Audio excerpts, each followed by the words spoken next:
Scanning for audio.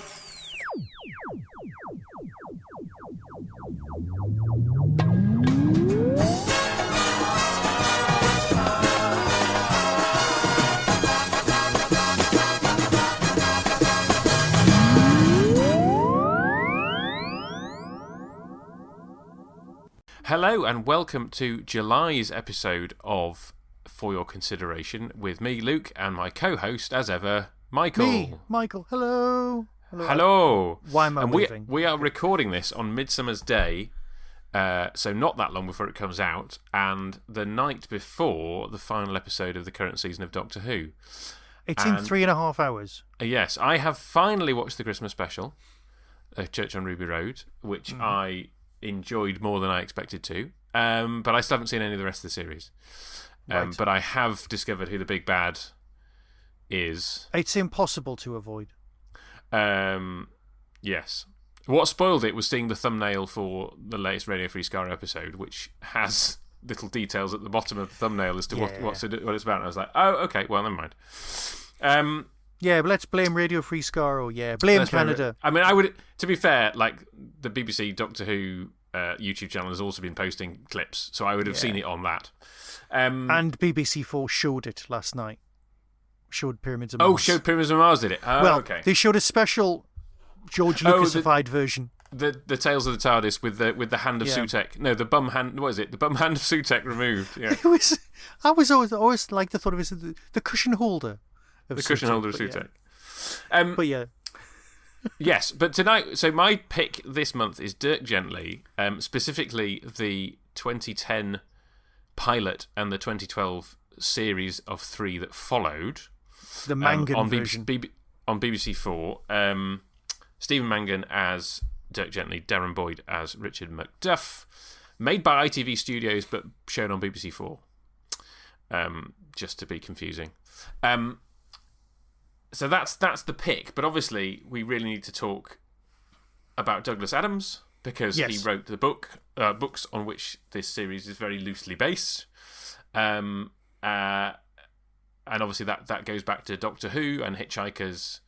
So I will start by asking you, Michael, because you're a bit older than me. Where did you first encounter the works of Douglas Adams? Okay, right, let's do this in actual order and in order of passion. Okay, so anyone who's my age will instantly go, yes, I experienced it on Radio 4 first. That's nonsense, right? It's absolute nonsense. Most people actually my age experienced it on TV with the Zaphod Two Heads, the perfect Marvin, the brilliant... I loved it, right? That was the TV version of Hitchhiker's Guide to the Galaxy. Then I discovered that my mother's cousin, who's considerably older than me, had actually taped it off Radio 4. And he promised me the tapes. I never got them. I never got them for 15 years. When he finally went, oh yeah, I promised you these. I was like, fine. Anyway, he did say he had the original tapes off the Radio 4 because he recorded them live on the night of broadcast. Because it was called something sci-fi, so he taped it. Anyway, so my experience was that, but my primary source of Adams material is the 4-disc LP version. Oh, okay. And that is one I played literally to death. Now, I went to visit my parents a few weeks ago and had a bit of a clear out. I hit the vinyl section, my old vinyl collection, because we now have a record player here at our house, and I brought it home. I still have the original 1978 or 79, I think it might be 79, album, which I literally played to death. Now, so how is that different from the radio series? The music's wrong, being done again, because there's no Pink Floyd, stuff like that, and it's all. But if you get me drunk enough, I can do it all, and the voices, Benji Mouse and Frankie Mouse, sound better. It's just got more polish to it. I just love the album version. Right. That's my primary one. Obviously, after that, we've then got the novels, which I adored and loved and have signed copies of. And I did have a first edition of the hardback, but the hardback post-dates the first edition of the paperback. So it's not worth as much as you would think, which I then sold because I was skinned. but that one wasn't signed. If it had been signed, it wouldn't have left my house. Right. I also had, later on, the VHS. I then bought, when they finally released them and got copyright clearance from Pink Floyd, thanks, I got the CDs from the BBC shop, which was a great thing, the BBC shop in Newcastle. Have you got the set where there's 6 CDs and each of them has an entry on the back and you can slot it into the window at the front? No, I've got the first release, which is a rock-hard cardboard case. Okay, right. And 6 discs, and they were printed on what looks like foil that you would get from a very cheap art shop.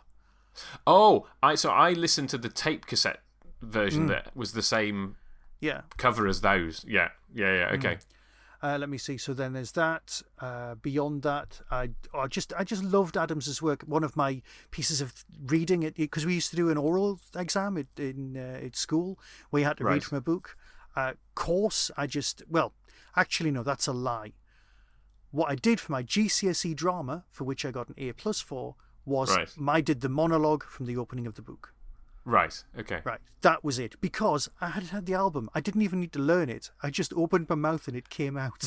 Were you doing an impression of Peter Jones? Or were you doing it as I was doing me as the book. But it had Peter Jonesiness about it. But they weren't to know that.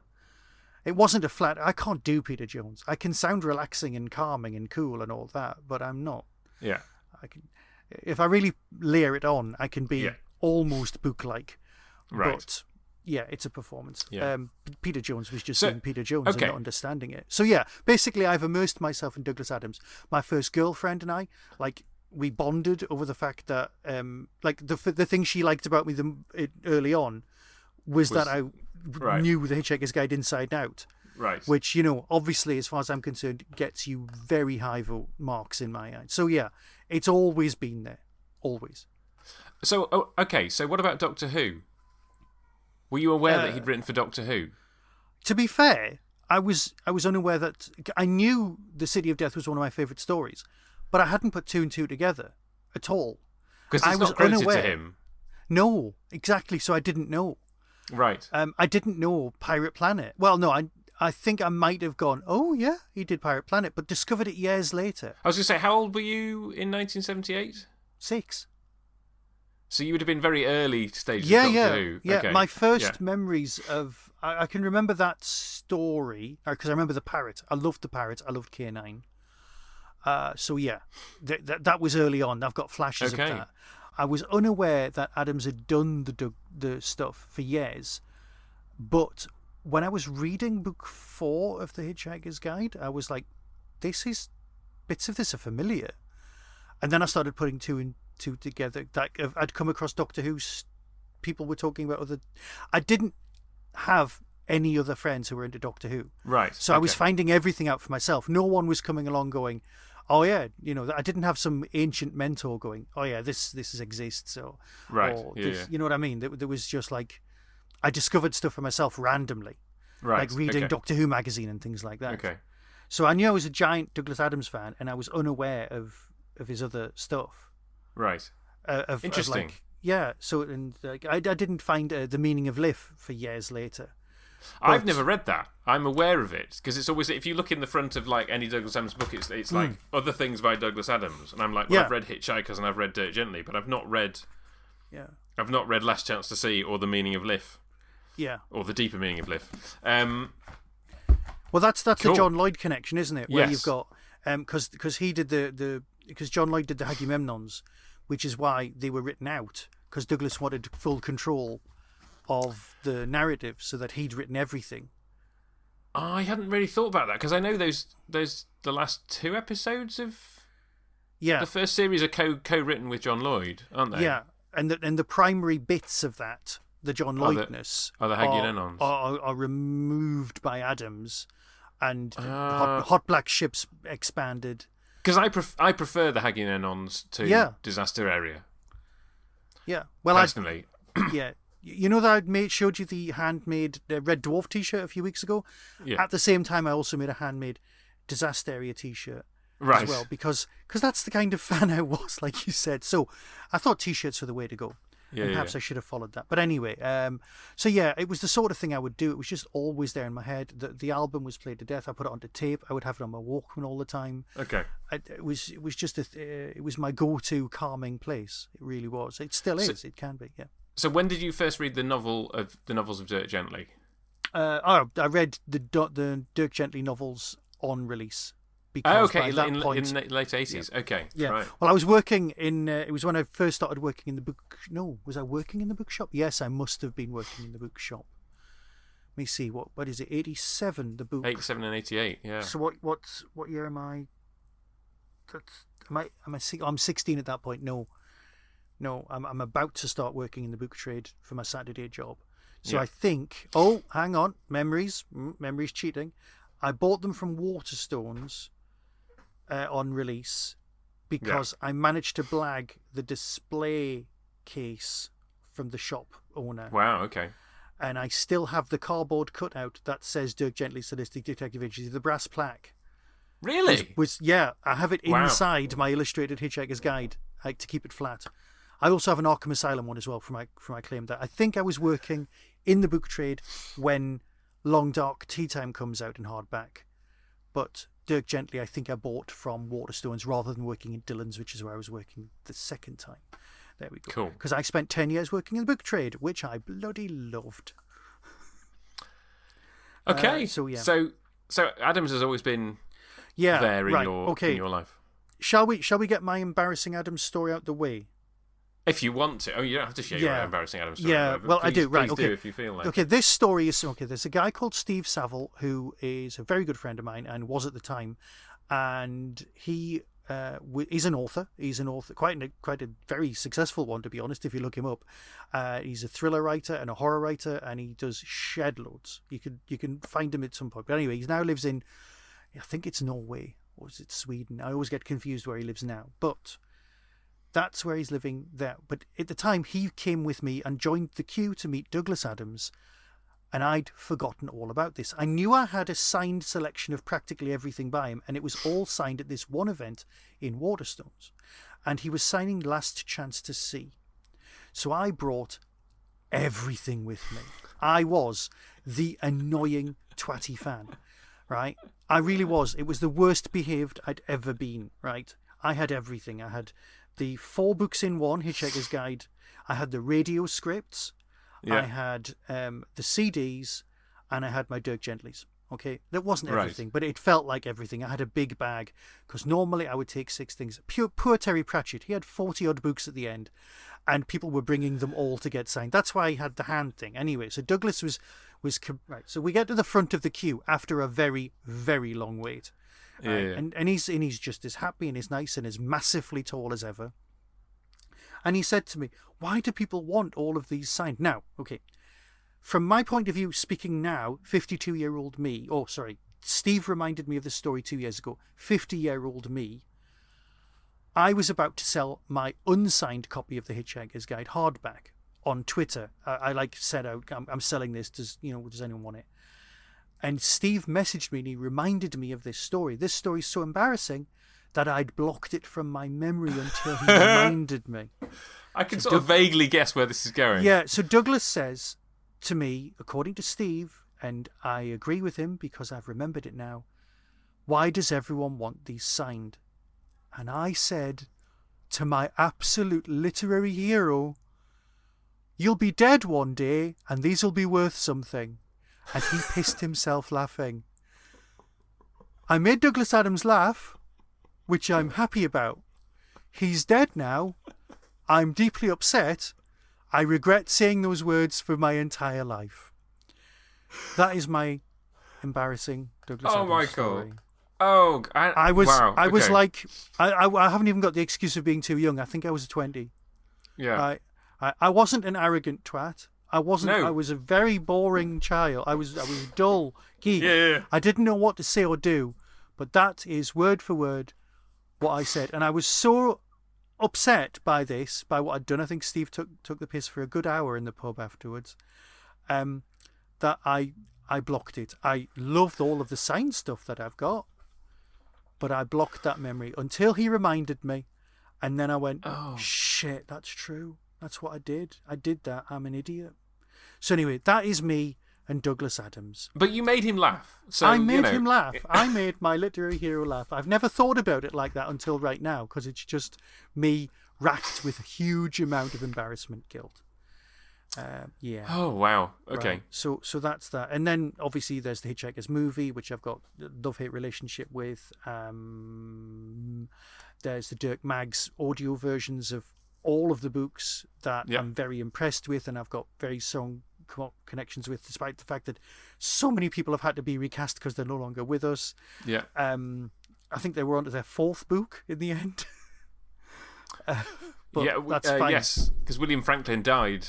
Yeah. After doing the first, well, the 6th one doesn't exist, because it's not Douglas Adams. I pretend that the 6th one doesn't exist. Although the ending of the audio fixes everything so much better than the ending of the novel, which I've just finished rereading because I couldn't remember the end. So the ending of the audio version is much better. Are we talking about the end of the end of the 6th? Oh, the end of the 6th book. Okay. The end of the 6th audio adaptation of the book that you doesn't think exists fixes the existence of the 5th book and the ending of the 5th and the ending of the 6th as well. It fixes the problems in a lovely fanny way. Okay. Because I know the ending of the 5th series has that 10-minute coda that kind of wraps it all up.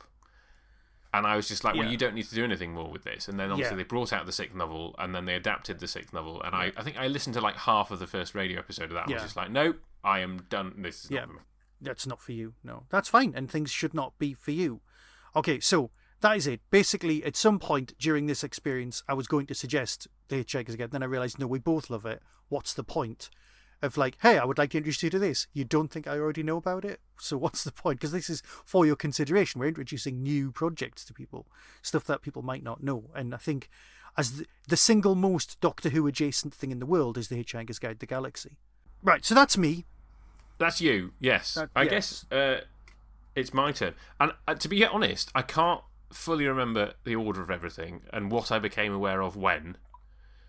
But I would be very surprised if you could. But I think the first piece of Douglas Adams stuff that I did actually consume would have been Pirate Planet, because obviously I was sporadically collecting VHSs throughout the 90s, but The Key to Time came out in pretty rapid succession. On VHS, yes. Yes, on VHS, and it's still one of the only Doctor Who seasons from Classic Who that I watched in order. Right. Because it, and obviously because it has the arc, So I would have seen Pirate Planet in that, and I don't recall what I was aware of. I think I was aware that there was this guy called Douglas Adams who had written this thing called The Hitchhiker's Guide to the Galaxy. I didn't listen to Hitchhikers until I was 16 or 17, and I know that for a fact because my brother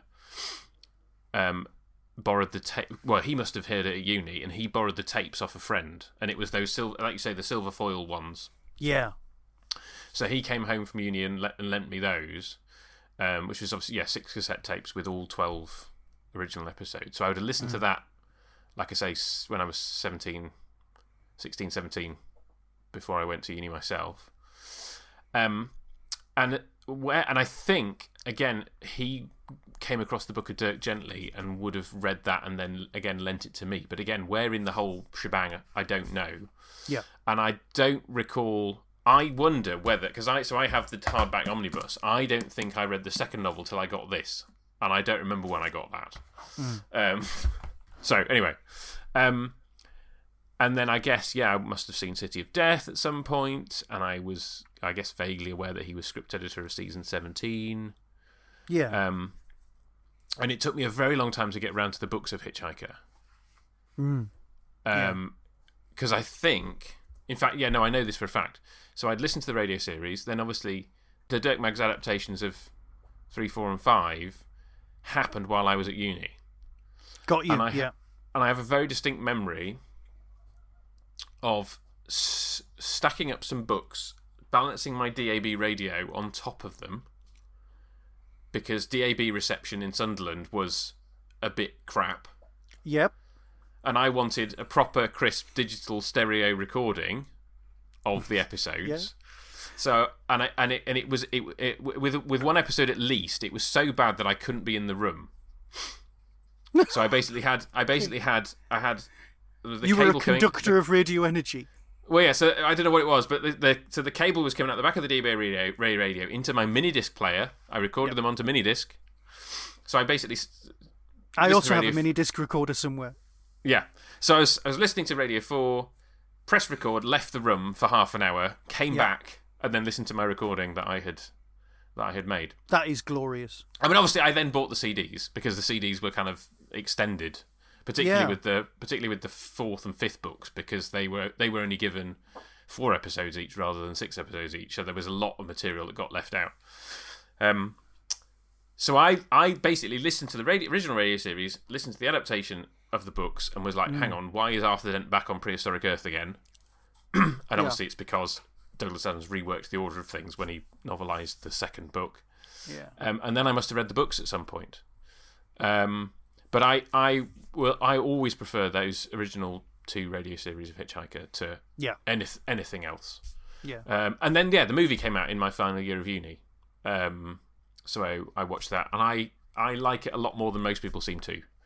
I got tickets from the Disney store, I think. I don't know where I got them from. Possibly SFX for the premiere. So there was like a premiere showing in God knows which cinema it was. I couldn't tell you which one it was. But I remember going to it and going, yeah, I was enjoying. I think the issues I had were Zaphod's heads. I don't think I could make it. I don't think I could make it past that. I could even now there was a Comic-Con, so it must have been the same time I was really into Buffy, because there was a friend of mine who I cannot remember the name of, and she was at one of the Buffy cons, and she was going to the Milton Keynes convention, and I got a photograph of Marvin from the internet, because there was nothing official available, but there'd been some leaked photographs. Yeah. And I managed to print it on high quality card, and I got Warwick Davis to sign it. Right. So, and apparently it was the first thing of Marvin that Warwick had signed.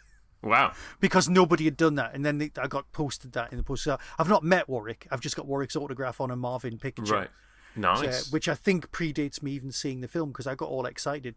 But why they didn't get Warwick to voice Marvin isn't weird, because I think he could have really pulled it off quite well. And I know they got Alan Rickman, but I think he's too starry. If I was doing it now with the same cast, I probably would have gone for Alan Rickman as Slotty Bardfast. He could have done a brilliant Zaphod, but that's not, because Alan was, a much. You're right. Alan Rickman could have done Slotty Bardfast. I mean, obviously Bill Nye is an amazing Slotty Bardfast. Yes, he is. I think the problem is that Alan Rickman, although his voice is very good and distinctive, Stephen Moore is just definitively Marvin. You cannot beat Stephen Moore. You can't have anybody other than Stephen Moore in that role. Although Dirk Magg's recast was inspired. Did he? Oh, I guess he had to recast for the most recent series. Yeah, and it's brilliant. Okay. It's bollocks. Oh dear, he said, trying to remember who it was. Oh, he's incredibly famous, the actor. Oh, right, okay. We'll look that up later. Yeah, we'll look it up later. Anyway, that's not important. If this was YouTube, it would be a bottom screen. So anyway, right. Somewhere in the mix, I read Dirk Gently. Yes. And again, it's one of these things of like, I'm pretty certain I was aware of City of Death, or had seen City of Death before Dirk Gently, and I was aware of Sharda, even though, and the webcast of Sharda happened while I was a student again. So that's the one with Paul McGann, yeah? That's the one with Paul McGann with the really dodgy flash animation. Hang on, right, okay. Hang on, I've got a phrase. Sharda is the least missing of the missing Doctor Who stories. Yes, it is. It's been made so many times. So I think I must have known what all the big answers are. Because, I think before we go any further, I think we just have to say spoilers ahoy. Okay? Yes. Because we can't really discuss the plot, and we can't discuss the adaptation and what's different or not without basically kind of talking about the major plot points. Yeah, I think we're on safe ground, because time has passed considerably. Yeah. And the sort of people who listen to us have done this. This is what I think. They're going to be a lot safer with this than we are with some of the other stuff. But I'm just going to say at this point, if you haven't read Dirk Gently's Holistic Detective Agency, stop listening now. Yes. And don't come back until you've read it. Yeah. And then obviously watch the TV series because we're going to be talking about that too. Yeah. So that's spoilers ahoy. So okay. So I was aware. I think I must have been aware that Dirk Gently borrowed the whole explosion of alien spacecraft starts life on Earth thing. Yeah. And obviously, I knew that Professor Chronotis' secret was his rooms are a time machine. Yeah. You know, those are the kind of big things from Doctor Who that get put into Dirk Gently. And it's not a TARDIS; it's a doorway. It's a doorway. Yes. Yeah. Yes. And it's one of those things where there's so much going on in the book. Yeah. You know, there's all these details and that they do all interconnect. Like, I think I didn't really fully get the whole sofa thing when I first read it. I've actually written that in my notes. But the things that are missing in the pilot. Well, it's time machine and sofa. Yeah. But I think when I first read the book, yeah, I still wasn't sure what was going on with because it's just one line of like we've dropped here and we've opened the door and the guys have come up with this. And if you don't pay attention at that point in the book, you miss how the sofa got where it is. And then it wasn't until I read it the second or third time that I was like, oh yeah, okay, right, it makes sense now. So there's all that, and I suppose sort of leaping to the TV adaptation briefly here. Yes, it's all the Doctor Who stuff that's missing from the TV version. Right, there's none of that. There's none of that makes the transition to the TV version necessarily. I think, and I think because Doctor Who had been back a year. Well, I don't think it was necessarily that. I just think that here's the thing. So for me, the two big differences between the novels and the TV adaptation, and you can chime in on this or not. Okay. Both books are about a big concept, right? So the first book is alien spacecraft explodes, imbues energy into stuff, kicks off evolution of life on Earth. Yes. As it happens in City of Death, right? So there's that big idea. And then there's also the idea of ghosts exist, right? Because the ghost that survived the millennia to possess the guy, and then there's the ghost of Gordon Way, right? So there's a sort of supernatural element to it. And then obviously in the second book you've got the Norse gods are real because humans invented them and brought them into existence by their belief, essentially, right? So there's which is kind of also a big Neil Gaiman concept in various other things as well. Yeah. So and none of that makes it into the TV show. No. Right? There's no big world-shaking stuff that's going on. They're much smaller stories that revolve around Dirk and Richard. Yeah. And I'm not saying that's a bad thing necessarily. I'm just saying for me that's one of the biggest differences between the two.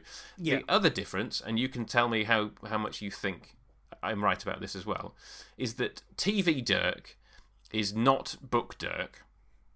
No. And TV Dirk is much less likeable than book Dirk. Now, the likability I've actually put in my notes because I wanted to discuss that. Okay, so let's deal with physicality. So there's the Harry Enfield adaptation on audio, which is a lot closer to the book. Okay, we might as well say that they're straight adaptations. And I somehow missed that, I think because I wasn't living in the UK at the time. That would make sense. Well, you can buy them both as a box set from Amazon or Audible for like 12 quid or something. Okay. I might have to do that eventually. Yeah. Right. Now, I think I've got them on CD somewhere, but I haven't encoded them to MP3, so that's fine. But anyway, so they exist. Now, okay, so the description in the book is curly hair, fat, red fedora, trench coat. Okay? Like he's almost cosplaying. Is it? I thought it was a beret. Oh. I thought he wears a beret. Hang on. Either way, there's an inappropriate hat. There's a hat that makes him look stupid. Yeah. He wears a trench coat and he's tubby. Yeah, the tubbiness, let's face it, I could relate to that, and it's nice to see yourself on the screen. Okay, so that was it. I mean, regardless of whether I am tubby or not, I felt it at the time, so that was where I was at. So I was like, yay, portly investigator, that's fine. But you're right. Now, is he only likeable? And I've thought about this a lot with narrative in general and writing. Are characters only likeable because you're in the narrative with them and you want to like them? Well, so I had a thought about this, this is the big difference in how the two books are narrated. Okay. So the first book is primarily told through the eyes of Richard and the ghost of Gordon Way. Okay, yeah. You get a lot more kind of internal monologue, kind of picture. There's a scene where Dirk goes to Richard's flat and bumps into Jilks, which is written from Dirk's point of view. But I think most of the first novel is not from Dirk's point of view. He's a character in the novel that you experience through other people. And that is standard for detective. That is standard. Novel. The second novel is sort of jointly told from Dirk's perspective and Kate's perspective. They're the two main characters in the second novel. Yeah. So you get to know a lot more about what Dirk's doing and thinking, and because he's the way into the Kate's the way in and Dirk's the way in. There's a key moment in terms of like moments from the book that make it into the TV. I think this is a key one that highlights the differences between the two people. So Dirk hypnotizes Richard, right? Yes. So in the book, that's to find out what happened at the Cambridge College the night before, because he wants to kind of hypnotize him to kind of bring out all the details that he wouldn't necessarily be able to tell him. And he plants the post-hypnotic suggestion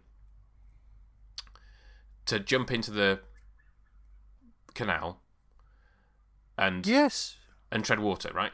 Yeah, until Dirk comes and rescues him, right? And that's a funny joke. Like, he didn't need to do that.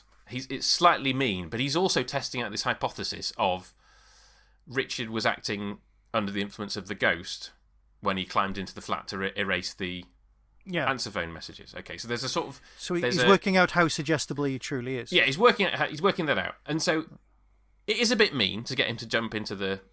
To strip naked, jump into the canal and not be able to swim. Okay, that's a little bit mean. Okay, but it had a point, and it is a bit funny, and he's on hand with the towel. He's prepared, right? That same scene in the TV version, Dirk plants the post-hypnotic suggestion for Richard to invest tens of thousands of pounds in his business. Yes. And that is a lot more mean. Yes. And then because the TV show sets up Macduff as his partner rather than just his friend who the first novel's about, because obviously Macduff disappears after the first book, whereas in this it's like we're going to make the buddy cop detective thing. He then becomes like the put-upon assistant who Dirk is constantly mean to throughout the rest of the series. Yes. So I think that's the big difference between the two, is that I like Book Dirk, even though he's capable of being, a bit of a git occasionally, but he's generally likeable. Whereas TV Dirk is just a bit of a git. I think it comes down to something that I spotted while rewatching, because we were given homework to watch the pilot, and then you said, "Oh, I'm going to watch the other three beforehand," and I went, "Actually, I could do that as well," because I went out and just bought the DVD. You did, yeah. Because I thought, sod it, I want to do this, and it's on now as we're sat here. But so in the book. Hang on. There are two versions on the TV series of Dirk's expulsion from university. Now, you have to be paying quite good attention to notice that there are two different versions, because one of them is the entire hinging point of episode 3. Yes. Episode. Well, yes, the third episode, which is episode 2. Yeah. The one at the college. Yeah, I was going to say the one with the robot. The one with the robot. Yeah. Okay. There's that one, which I think is possibly my favourite of the series. Oh, interesting. Okay. Right. But that's because I like several of the people in it anyway. But I don't like the last one, but of the 3 of the series. But anyway, in the pilot episode, it's implied that he was basically cheating. Right, yeah. Right, and that's why he's running from the thing, and that's why he knocks over Gordon in the car when he does the reverse. Okay? Yes, yeah. Because it's implied that he's basically cheating. Now, in the novel, all Dirk actually did was he faked the clairvoyance. Yes. In order to do what, I think the line is, I did what any ordinary student would do, which was a minimal amount of research, look at past papers and select some questions at random and say that was it. Unfortunately, so had the question setter. Yeah. So he'd predicted randomly, using chaos, the exact exam. Yes. And that's what he gave to everyone, and that's why he was expelled. But he faked the clairvoyance in order to trick his roommate into believing that he was, psychic, so that he could then sell these papers and make money, because he's a swindler, but he was a clever one, and it was that pushed him towards it. So that's like a third version of why he was, because in this TV one he says, I am clairvoyant, and he's just saying it randomly, and he talks in his sleep about what's happening in the future. Yes, exactly. So in order to solve crimes, all he really needs to do is buy a dictaphone and then play his tapes back the next day. If that's true, but that's pointless. Anyway, so I think that's probably at the core of his character changes that's going on here. The changes made for it does feel very much like we've got different Dirks in every episode. If you watch them all kind of close together. Yeah. Because I was tidying my shed the other day, and I put the TV on because it's quite a nicely laid out shed, and I had it playing while I was clearing up. And I spotted there was definite character. I wouldn't even say development. There was definite different character takes. Yes, But we're here to talk about the pilot. So no, but no. I think because we both watched all of them. So I asked my wife if she'd be interested in watching it, and I had forgotten she hasn't read the book, and I'm like, you need to read the books now. And we watched the pilot a few weeks ago, and then we've watched the other three within the space of the last sort of week, 10 days. So the series itself is more fresh. I've got the pilot on in the background just to remind myself of, and it looks different. There's a whole the look of it is different. The director's different, all that kind of stuff. Anyway, I think the music's great. The music. Oh yeah, well I've been listening to the soundtrack on Spotify. It's on Spotify if you're interested in listening to the soundtrack. I shall find it. So let's talk about writing. So the series was created by Howard Overman, who I wasn't really familiar with. I think he wrote the Atlantis for the BBC, which was the thing that replaced Douglas Merlin. is already dead at this point. Yes, Douglas died in 2001, and this is 2010. So Howard Overman is the sort of executive producer who wrote the pilot and the first episode of the series. Then Matt Jones wrote the second one, which is the guy who wrote the Satan Pit, Impossible Planet. Nice. And then Jamie Matheson wrote the third episode, which he'd written for Being Human, and he went on to write 2 episodes for Peter Capaldi. Yes. Which was Mummy on the Orient Express and Flatline, I think. Hello, Future Luke here. It occurred to me as I was editing this that maybe Jamie Matheson had done more than 2 episodes. So I looked him up and realised he had indeed written The Girl Who Died, along with Stephen Moffat, and Oxygen for Peter Capaldi's later seasons. So just to add that note in before people write in angry emails. Anyway, back to our conversation. Which are 2 of my favourites. Which are very good. But you didn't like that one. I think that was my least favourite as well. They're all very strong. I can't say that it was bad. None of this is bad by any stretch of the imagination. Yes, its biggest crime is that it's not the books. It's Well, no, I think it couldn't possibly be. Partly because budget, partly because what he was given was an hour's pilot. And to take some ideas from the first book, the time machine being the primary one. Yeah. And we need to talk about time travel as well in a bit. We do, and Apple iPhones, but go on. And iPhones, yeah. I think that I like the Howard Overman episodes the best, so the pilot and then the first one of the series, because I think he does the whole interconnectedness thing the best. Yes, that's the USB stick and the mints that he's constantly doing until he gets to the and USB stick. Just the fact there's all this random stuff going on, and that first episode of the series is the silliest of the. That is true. I remember getting to the end of that episode and saying to Hannah, "This is really silly," and also I'd forgotten because I was like, "Oh yeah, the pilot is loosely based on the book, and then the other 3 aren't really at all." And I'd forgotten actually that first episode revolves around the software. Yeah. In the book was what made Gordon Way a millionaire, and I was like, "Oh, I'd forgotten that was actually a kind of major plot point of that episode." And you've then got your obviously the Wang second computers episode as well, because he's in the Wang laundry as well. Cause Yes, he's downstairs. yes. There's so many nods yes. to that and Hitchhiker's Guide in this. It's an absolute Exactly, love letter. exactly. It really is. Yeah. And then obviously with the second one, you've got St. Sed's, the fictional St. Sed's College is the sort of the setting for it. So I think perhaps because the final episode is the one that is least connected to the book. Yeah. That's perhaps why I didn't enjoy it as much. Although the ongoing battle with the the ongoing battle with the cleaner. Yes, I suppose that is. Yes, you're right. That is a big part of the second book, isn't it? So you know, So they all draw from elements from the books. Yes. And I just think I preferred the two first episodes, the pilot and the episode 1, because I think Howard Overman did the best at sort of capturing the fun. Of That's the books. true. I think Mangum gives a really nice performance in the one with the robot. Yes. Because his relationship with Max makes him the most human. So human that they have to spoil it at the end. They have to they have to turn the knife to reset his character. Yes. Because you're going, oh, he's all right, and then you find out, no, he's not. He's a scumbag. He's still, He's still as bad as he was at the beginning, spending all of the money. But sorry, Jill. Yeah. Jason Watkins. Now I've got a tiny little Jason Watkins side story. Come back to it. It's very sad. Okay. Nope, I said that far too upbeat. Okay, so I've got a new job, still in the NHS, but you have to do mandatory training. One of the mandatory training videos is about sepsis. Okay. Trust me, this is going in a weird place, but bear with me. One of his children do you know where this is? Exactly. One of his children died of sepsis. Yeah. And the day before I watched this Blu-ray, well, not Blu-ray. I haven't got a Blu-ray. God, if it only existed on Blu-ray.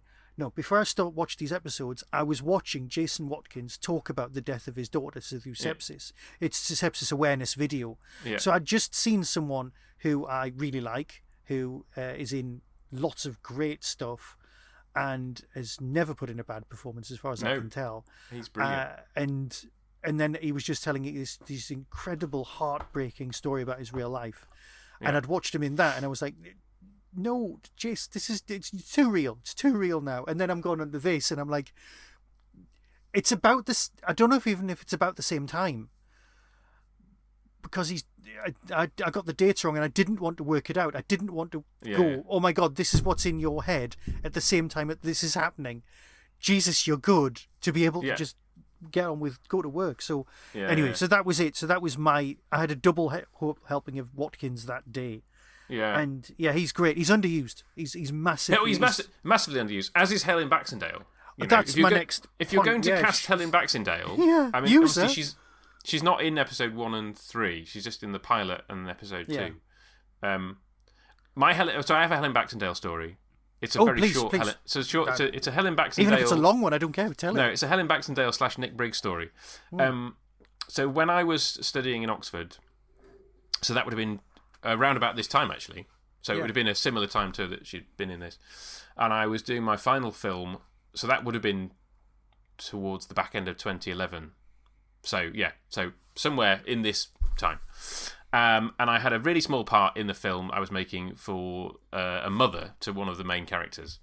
And she's literally in one scene. And I just thought, what the hey? And I don't know why I thought of her. Possibly, it might have even possibly been because of this, actually, that I thought she would work.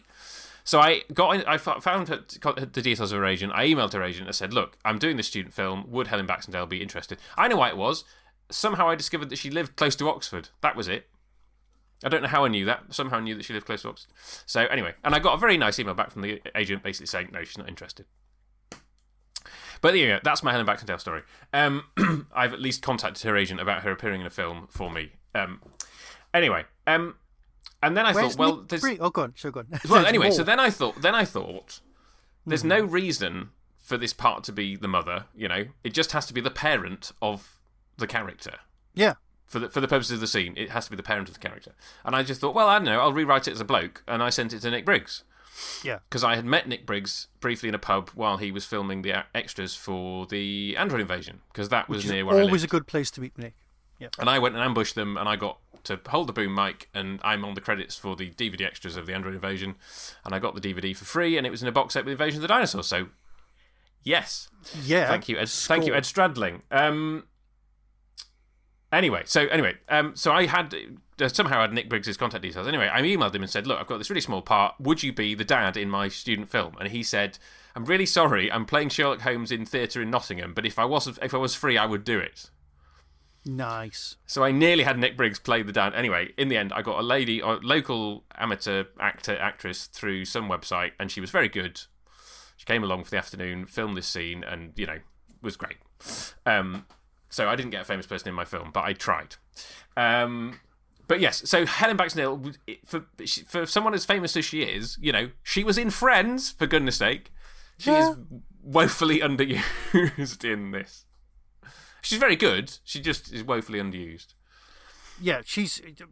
And Boyd was in everything at this time. Like, you couldn't shift for seeing him in stuff. He was definitely flavour of the day around this time.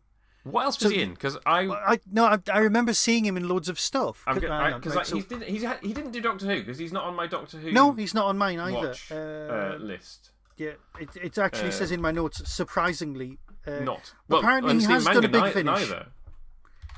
Well, Mangan keeps coming up as the possible Doctor. He's one of those standard wheel him out, he's never been the Doctor kind of people to play the part. Yeah, but he's too obvious now. Yeah. So, So, we won't discuss who's been in what yet, because that's not important. Yeah, we'll get to that. We're still in the actual episode. So, yes.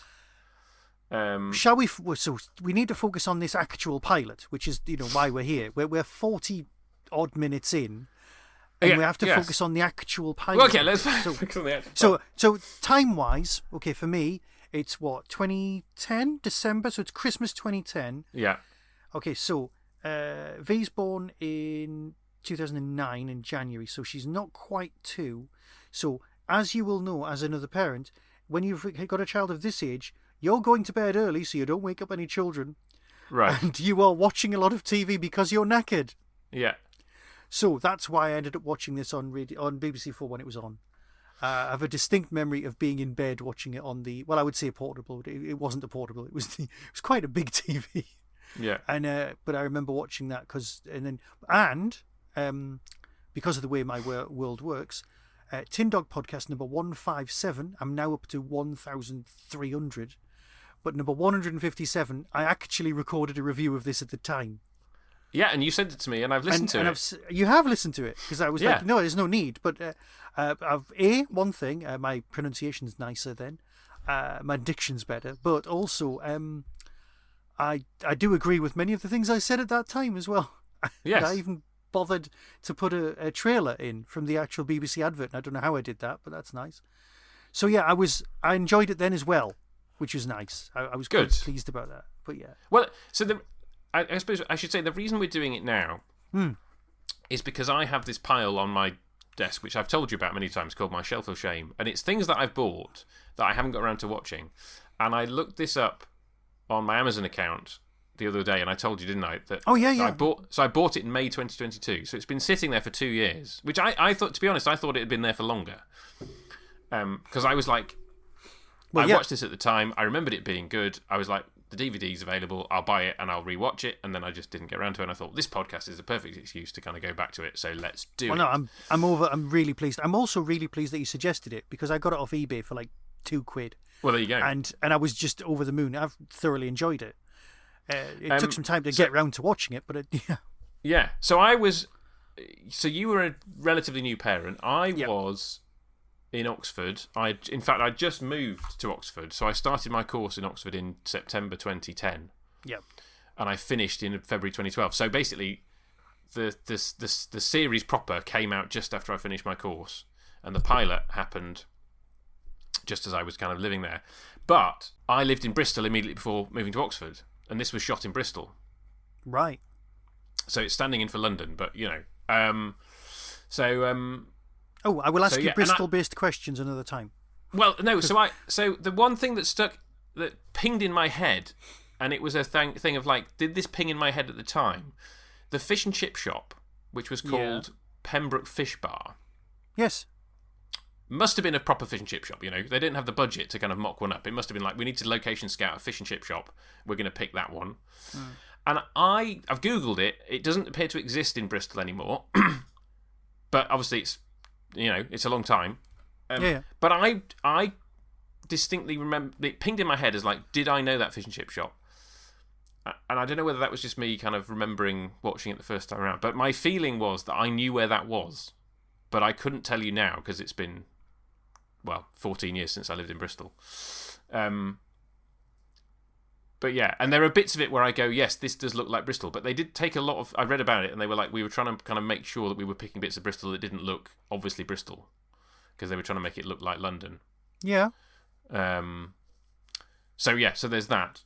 But yeah, so I guess that was a fun part of it for me, was like, I literally just moved away from the place where they shot it. So I probably was more on the ball going... location scouting kind of thing. Yes. Yes, and I suppose it's obviously when they did Doctor Who in Sheffield, and I was able to go, well, that bit's in Sheffield, that bit's not in Sheffield, No, yeah, I was probably able to watch Dirk Gently and go, well, yes, I can tell that this is in Bristol because I, used to live there. Less so, as I say, less so this time round because it's been a long time since I lived in Bristol. So no, fair enough. But that was a fun aspect to it. Can we talk time travel? Of course we can. So I'm going to link. In the show notes, I meant to send you this before, but I forgot. I'm going to link in the show notes to a video from a YouTube channel called Minute Physics, because he does a great job in about 3 or 4 minutes of explaining the different types of time travel in fiction. Can I just stop you there? Yeah. I only got one straight A while I was at university. Right. Just the one. And it was for an essay on all of the different types of time travel in fiction. Oh, okay. Right, okay. And that was my only first that I got for anything. Okay, so would you agree that the way that time travel works in this story is the same way that time travel works in the third Harry Potter book and the first Terminator film? In the sense that it is a closed loop? Yes, in the sense that the way that time travel works in this is if you go back in time, you don't change anything. You become part of already established events. Do you cause the events or not? Yes, that would be. Well, no, because the whole thing is like the cat and Gordon Way go back in time. Yes. The cat becomes what she thinks is her original cat, but is actually the older version of her future cat. And Gordon Way dies because she kills him. Yes. As being a witness to her killing her husband. Yes. But he always went back in time and died, and the cat always went back in time and became the other cat. Right? There was no going back in time and changing things. So the thing that causes all of this really is Gordon's fixation on work and Dirk reversing over him. Because if Dirk doesn't do that, then the relationship could be saved. Then Gordon wouldn't have to build the time machine and so on. Yeah. Yes. Yes. Right. And she would have... old lady would never have had a cat. The old lady would never have had a cat. Yeah. Because her future cat would never have gone back in time to become her old cat. Yes. And she would possibly never have killed her husband because she only killed her husband because he was mean to the cat. Yeah. Although that was probably the last straw. Yes. Yeah. Yes. No, you think she would have probably killed her husband for some other reason because he was a horrible bugger. But if she didn't kill her husband at that specific space-time event, on that time, Gordon, even if he did travel back in time, wouldn't have... But then the cat wouldn't... Yeah, that's fine. Yeah, exactly. So, yes. Actually, no, because obviously the cat... The husband was mean to a different cat, wasn't he? Because obviously the future cat only just arrived back in time at that point. Because otherwise she's become ridiculously attached to a cat that arrived 2 minutes earlier.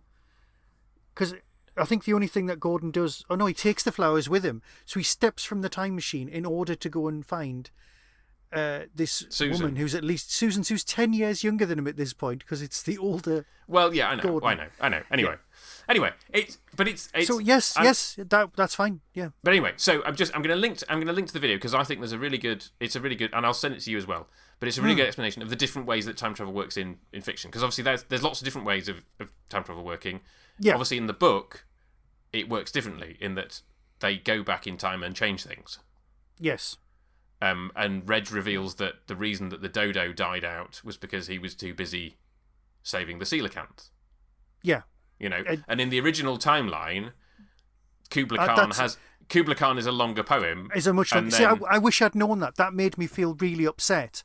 When just the line, there's just one line, and at the end, it finishes Kubla Khan, and then the next line in the Adams book is, and then there began the considerably more stranger second part of the poem. Yes. And I just went, oh yeah, fair enough, because I'm thick and don't know the poem. Yes. If I didn't know that at the time. Yeah. I would have gone, what second part of the poem? Yes, exactly. And that the caller at Porlock is just comedy genius. Now, yes. So, hang on, what's he called? Adam from Staggering Stories. Yes. He's got this thing that he once said, and he once said that that Douglas Adams becomes a better novelist, but becomes less funny as he gets older. And interesting. The argument could definitely be made for that, because he really does become a much finer craftsman at the writing. But there's no belly laughs. There's no somebody going, oh, I see what you've done there. Or, oh, they're incredibly well constructed. I know that Adams is supposed to write like on the cuff, as almost as performance art, okay? But I can't see how this novel could exist without 1,000 post-it notes and lines on a wall and diagrams and all sorts of going, oh, what about this? We'll have this here or this here or this here, and this can reflect this. Yeah. That comes from rewrites. That comes from somebody polishing it. That comes from a lot of editing. Yes. And a lot of throwing yourself into something in order to make it construction. Because there's not just time travel. Like you said, there's the sofa bit. There's the dodos is beautiful. And I love the way that Chronotis, Reg, uses the time machine mainly as a video recorder. Yes. Because he can't work the video recorder, but he can work his time machine. And that's possibly the most Doctor Who thing about it. Yes. Well, and just the fact that in the same way we were talking about the adaptation. Yeah. This all happens because Dirk drove over the Gordon Way on the way to Susan. Yeah.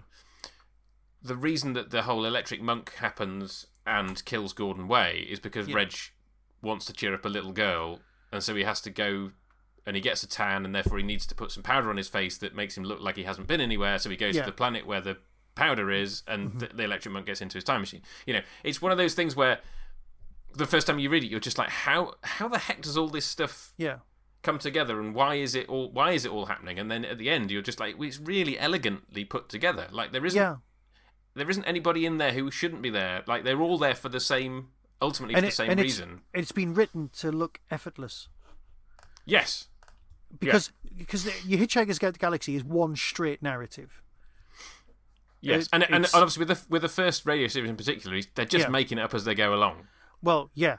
They're just like, we've got to get to a cliffhanger, and then they're like, right, well, now we have to resolve the cliffhanger, and we've got a few weeks. And in the case of the last episode, what is it? They were literally running it across town to get it to the broadcast. I can't believe that. That's incredible and just wrong. But it worked. It worked. So well. And like I say, I love that. I love those final 2 episodes of Series 1 of the radio series. Yeah. With the Haguenenon stuff. More than I love what he later rewrote it as, Yeah, but the B arc and then obviously the B arc, the planet of Fintel Woodlewicks, all of that business. I sometimes want to rename the Earth Fintel Woodlewicks as well, just because it's just nice. Do people want fire that can be inserted nasally? I've written in my notes lots of other stuff, like why I didn't like Stephen Mangan, and I didn't forgive him. I know this is ridiculous. This is parallel with you don't like Bonnie Langford because you'd seen her in Just William. It's that kind of level, right? Right. Okay. Okay. It's petty and it's pointless. He was the second regenerated Adrian Mole on TV. Oh. And I didn't forgive him for that because I liked the first one. Oh, you see, I've never seen Adrian Mole. Oh no, you were like 2. Oh yes, I am aware though, because it's in all the reference books that the guy from Greatest Show in the Galaxy is Adrian Mole. Exactly, yeah.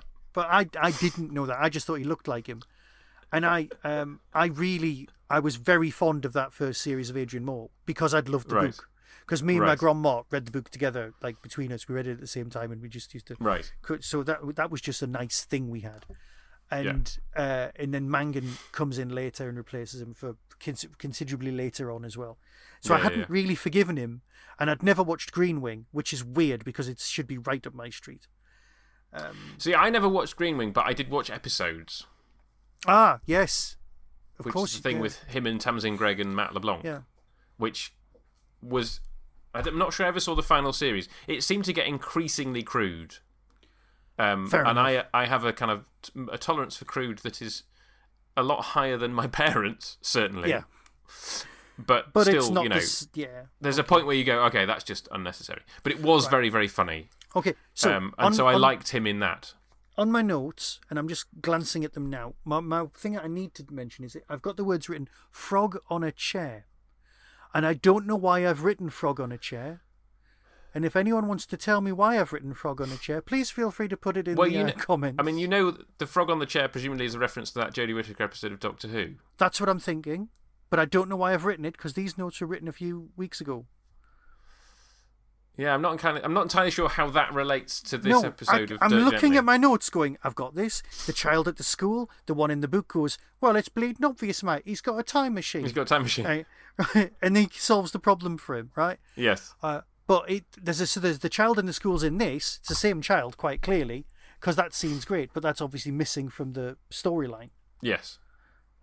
There you are. Right, yes. So we've talked about time travel.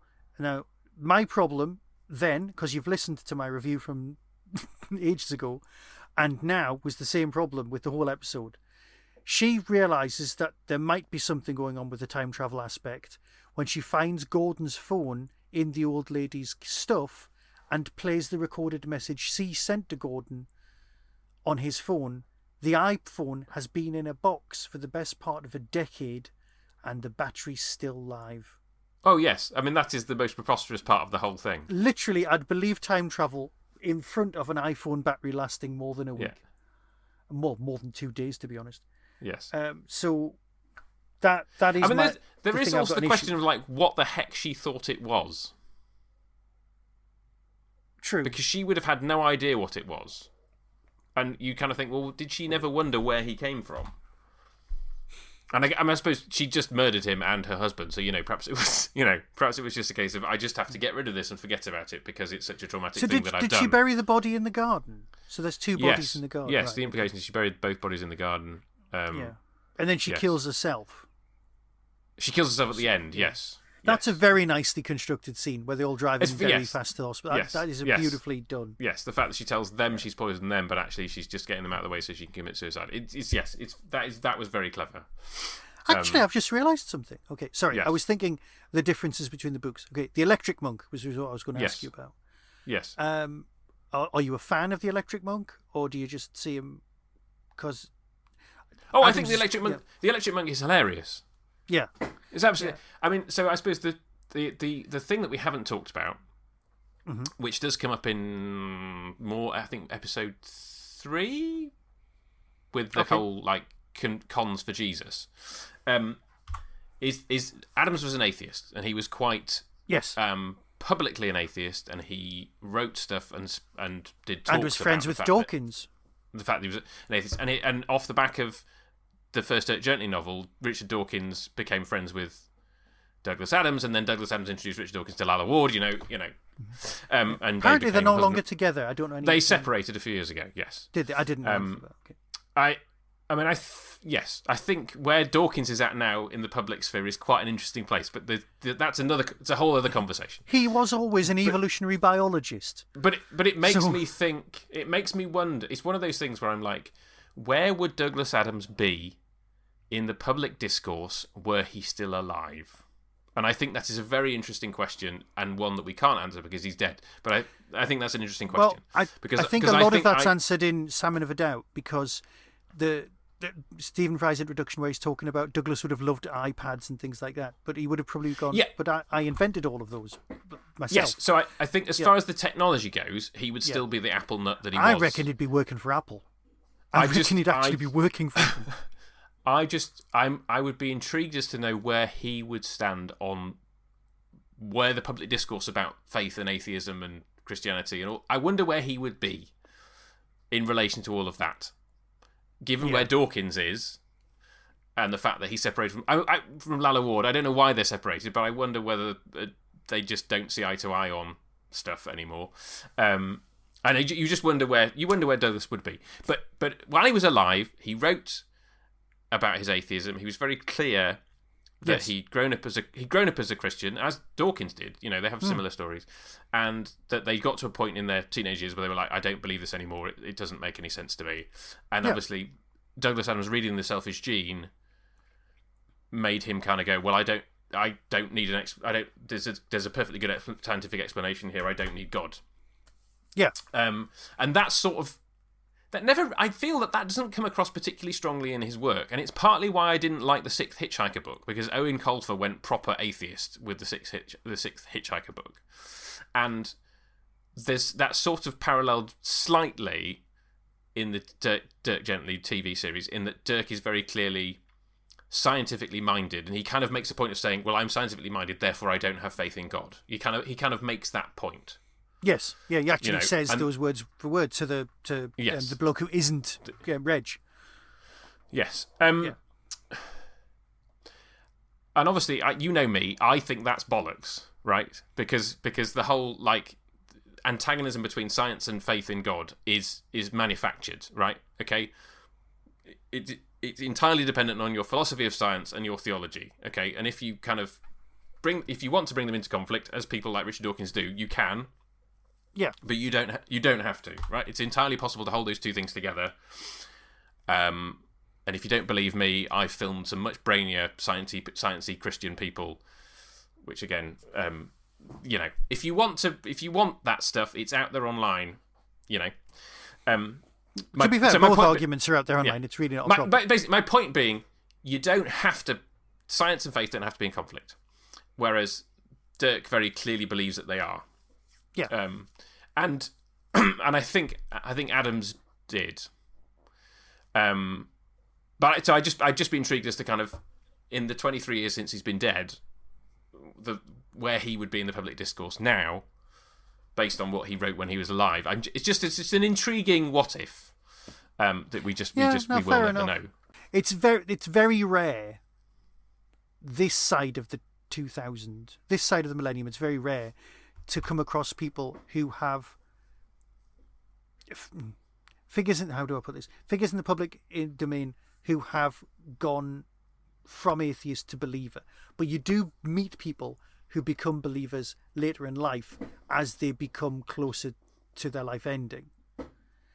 And it's easy, it would be very easy for me, and flippant of me as well, to say that they're doing it because they're hedging their bets about where they're going next. But that is how it could come across. So as somebody he died young, right? I'm now older than he was when he died. That freaked me out because I'm still waiting to become famous.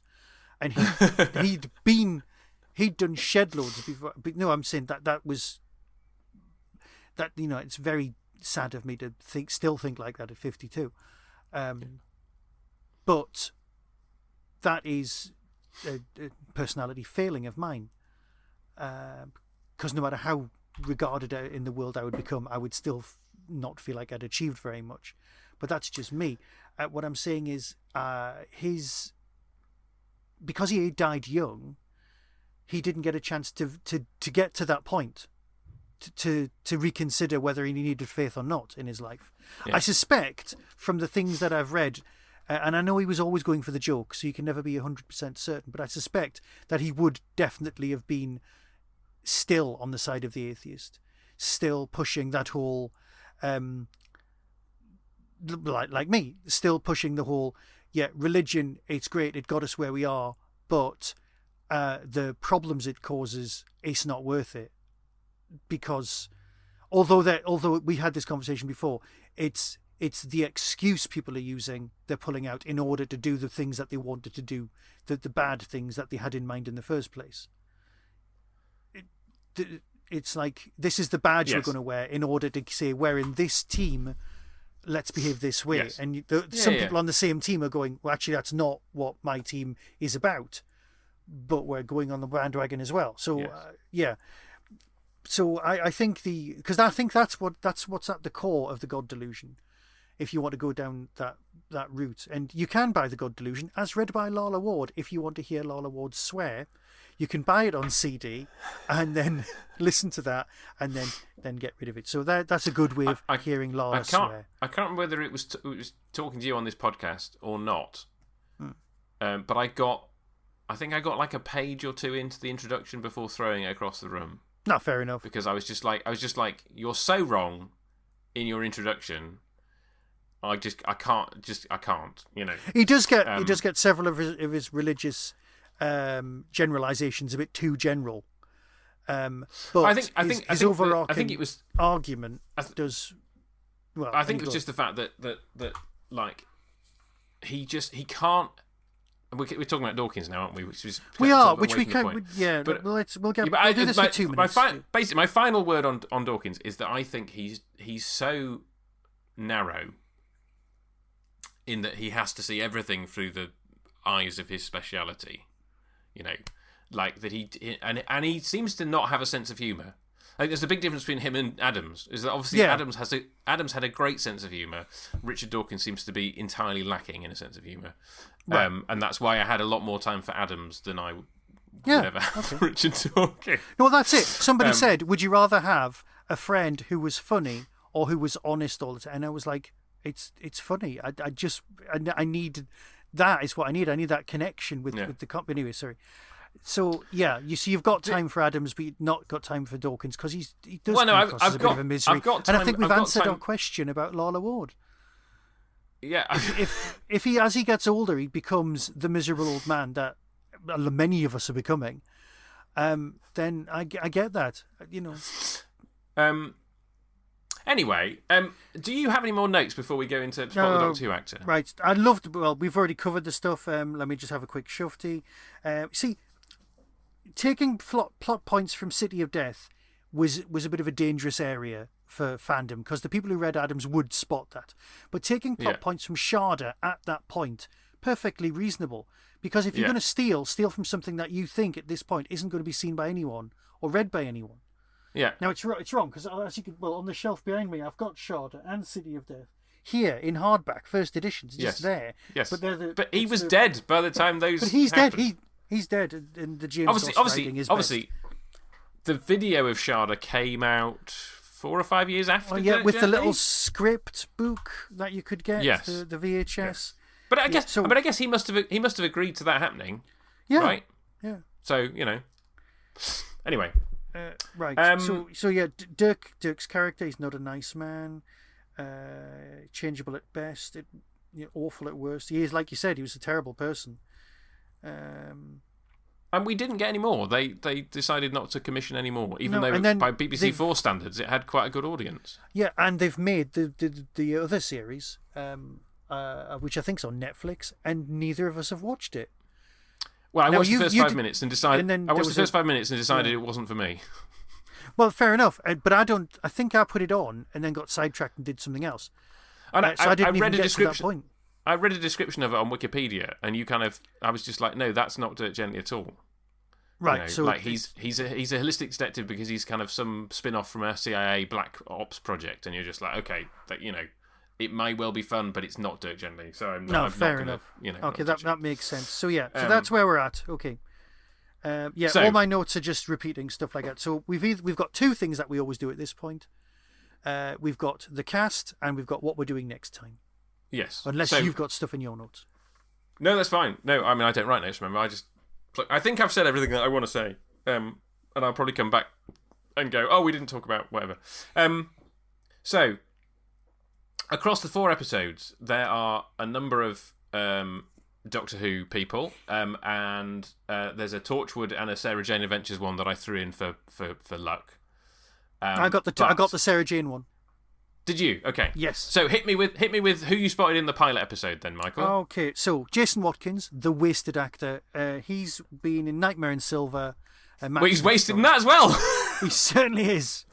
Completely underused. I think we both agree that's one of the worst episodes of. I can't believe it's by Neil Gaiman. I can't believe the Cybermen. I can't believe the bits. It's just.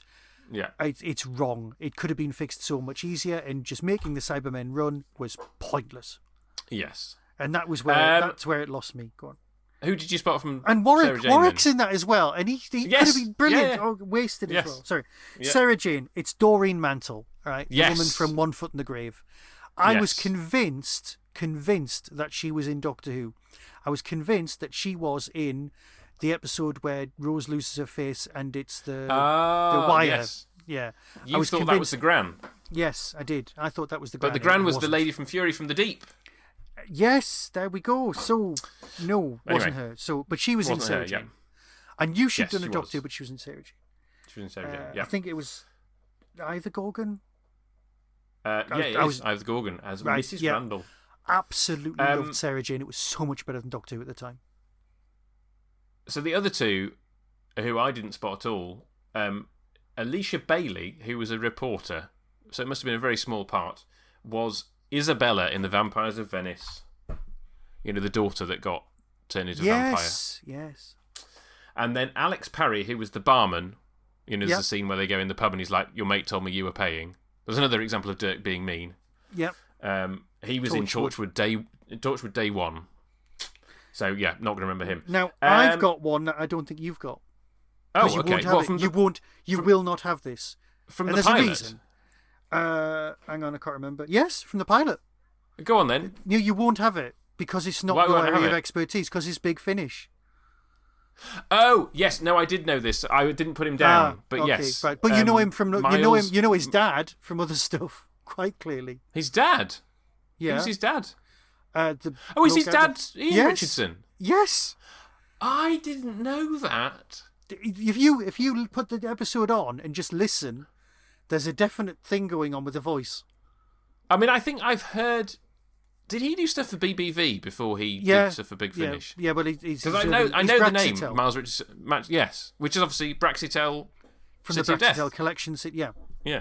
Well, there you go. So all links back. No, I didn't put him down, but I had come across him in my researches. Episode 1 has 2 people in it. Episode 2 has 3 people in it. And episode 3 has... No, you've got it. Hit me with them people. All. We've done mine.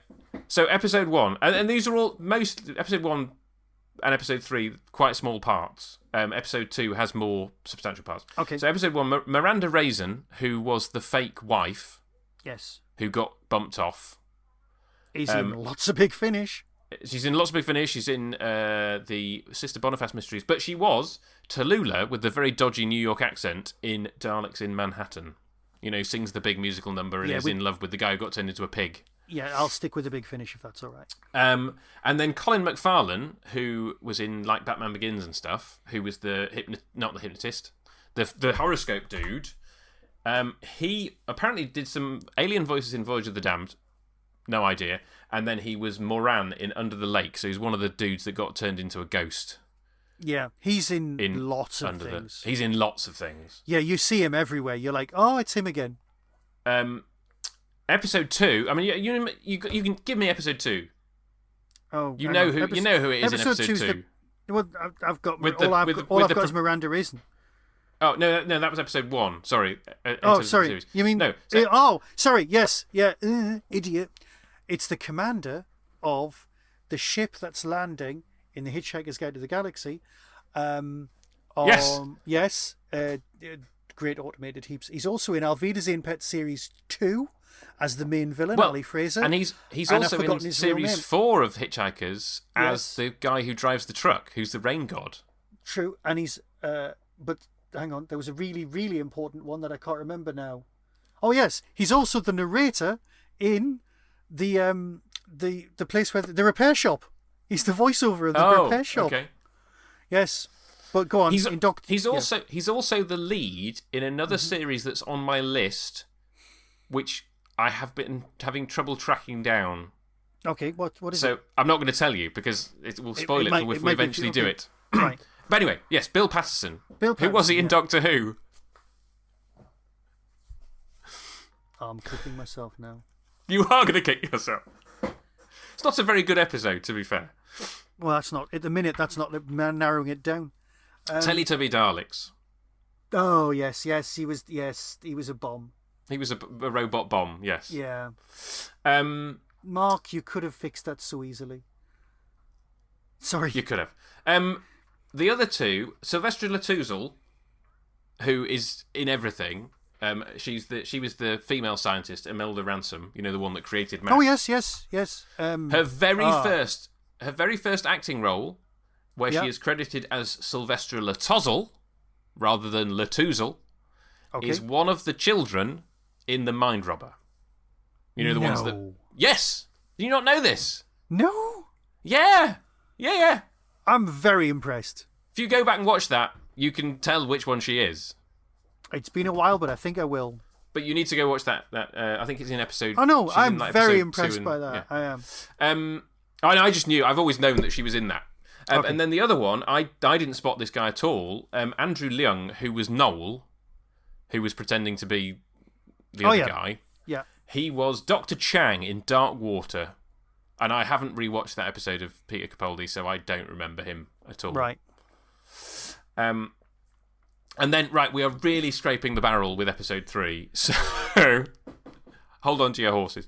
Tina Maskell, who was the cleaner, was a stunt performer in Boomtown and The Runaway Bride. Yes, of course she was. I'm assuming maybe doing stunts for Catherine Tate. You know, they're a similar build. Okay. And then this one doesn't really count.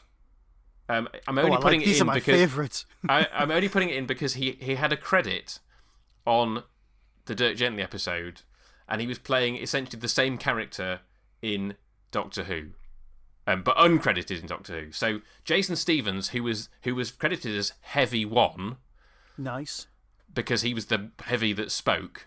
You know, there isn't actually credit for Heavy 2 because Heavy 2 was the other guy who didn't say anything, and he was an uncredited thug in The Idiot's Lantern.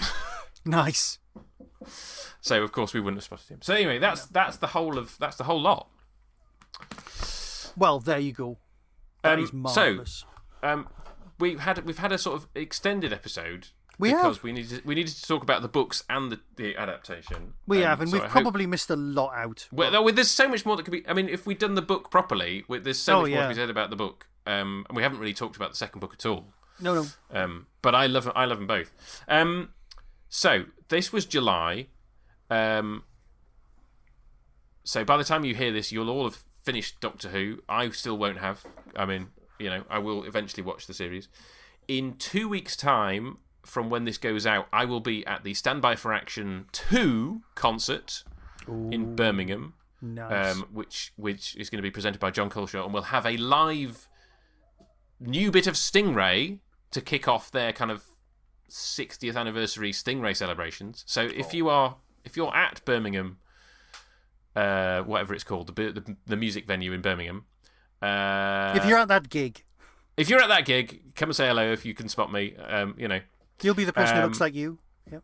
Yes, I think I'll probably be wearing the Keith Ford Rocks t-shirt or my Shadow t-shirt, one of the two. Nice. And hopefully I did tidy my wardrobe out the other day, and my wife went, "So that t-shirt there?" Went, "Yeah, I'm keeping that one." So that's that, and then you and I are both going to be at Hooverville. Oh God, yeah. At the end of August, and we still haven't decided what we're doing, but we'll announce what we're going to do in August. In August podcast. I suspect we'll be drinking tea. And we'll be doing something. But that leads on to what are we going to be doing in August podcast? Because it's your turn, Michael, to choose. Oh, it's my turn. God, August already. Right, I'm going to do it.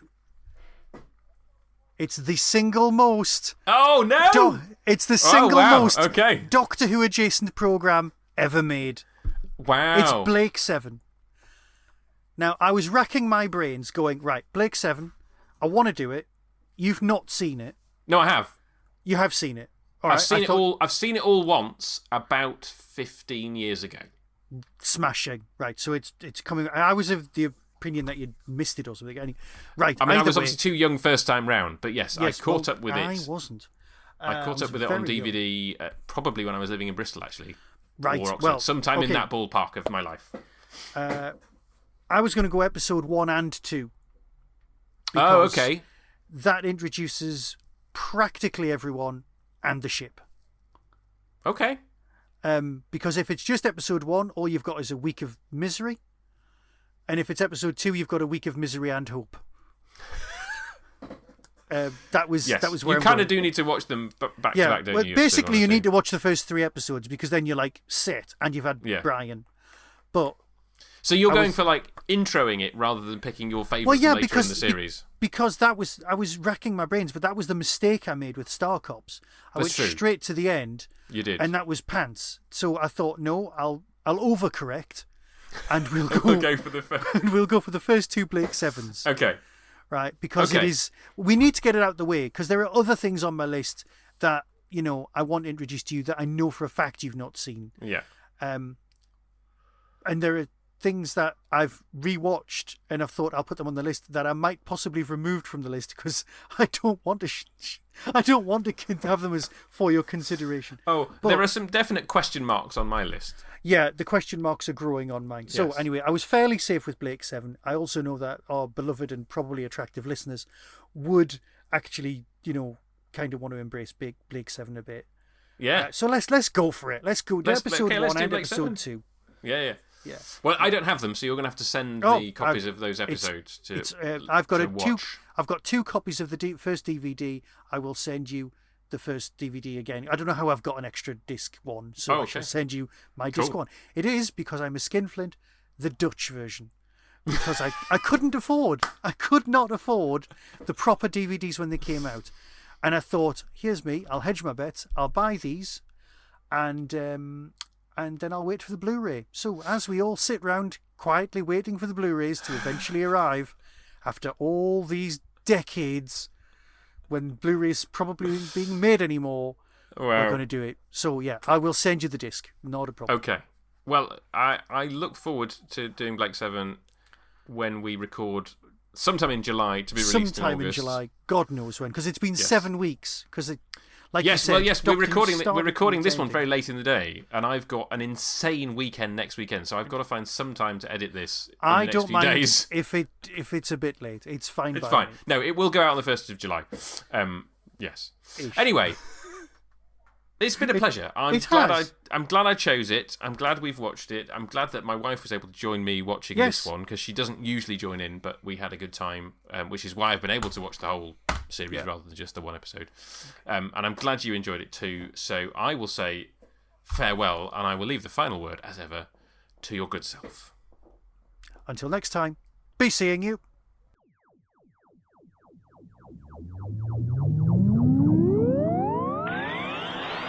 That was the Tin Dog Podcast. Everything discussed is the intellectual property of others. No infringement is intended. For early access to reviews, follow the show on YouTube or Twitter @Tin Dog Podcast. To contact the show, email tin-dog@hotmail.co.uk. The Tin Dog Podcast is a founder member of the Doctor Who Podcast Alliance.